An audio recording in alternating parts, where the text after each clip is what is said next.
गोवर्धन की एक सखी तो कथा में सुनकर के गई कि ठाकुर जी तो गोपीन के घर माखन चुरावे जामे। कथा सुनकर के वाकई मन में भाव आई, मैं हूं ऐसो मक्खन निकारूंगी, ठाकुर जी मेरे घर चोरी करवे आमे।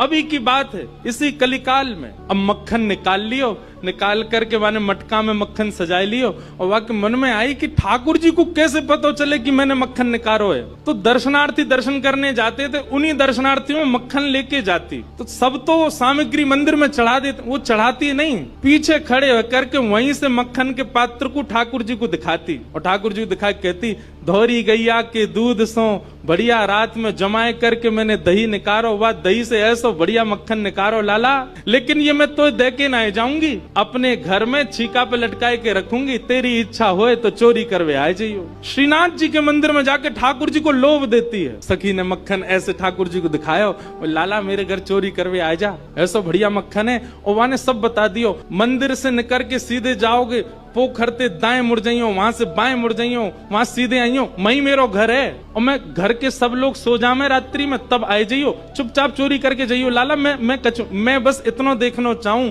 सुबह उठूं तो मेरो मटका, मेरे मटका को मक्खन खत्म है गयो, मैं वही से प्रसन्न रह जाऊंगी कि लाला आयो।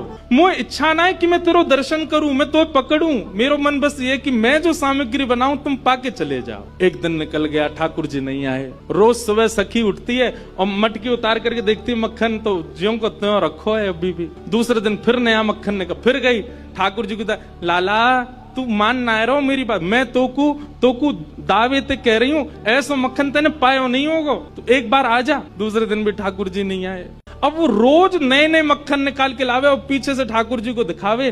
तो श्रीनाथ जी मंदिर में खड़े हैं, ऐसे कटाक्ष नीचे नेत्र हैं, सामने कुंभन दास जी बैठकर के कीर्तन सुना रहे थे। ठाकुर जी के मुख में से लार टपकन लगी, यहाँ पे लार गिरन लगी और वह लार को सामने बैठे भाई कुंभन दास जी ने देख लियो। कुंभन दास जी बोले, जय जय जय जय जी, लार कैसे निकल रही है, कहा है गो, भूख लग रही है का? तो ठाकुर जी तो कुंभन दास जी से बात करते थे। ठाकुर जो एक कुंभना, एक सखी आवे रोज और पीछे खड़ी खड़ी मही ते मक्खन दिखावे मुझे और मुझको रोज लोभ दे के जाए, तुम चोरी करवे आ जाओ, तुम चोरी कर। अब मुझे तो यो भय लगे, जो कलिकाल है, जो कलयुग है, कलयुग में मैं यदि सचल है गयो तो सब पकड़ लेंगे मुझको। अब मैं बाकी यहाँ कैसे जाऊं, मेरे खावे को बड़ो मन कर रहा है। कुंभन दास जी के नेत्र सचल हो गए, बोले जय हो नाथ, आपके रसोई घर भंडार में कोई कमी है? अरे इतनो मक्खन, इतनो दही, इतनो दूध, इतनी गौशाला, इतनी गैयान को दूध रोज आपके मंदिर में आवे, वही सखी कोई क्यों चाहिए? बोले अरे तो तू नहीं समझेगो, वो बड़े प्रेम ते आवे और सब तो चढ़ा जामे, यहाँ पे इतने लोग लाते हैं सामग्री, सबका भूख लगता है, कोई जरूरी थोड़ी।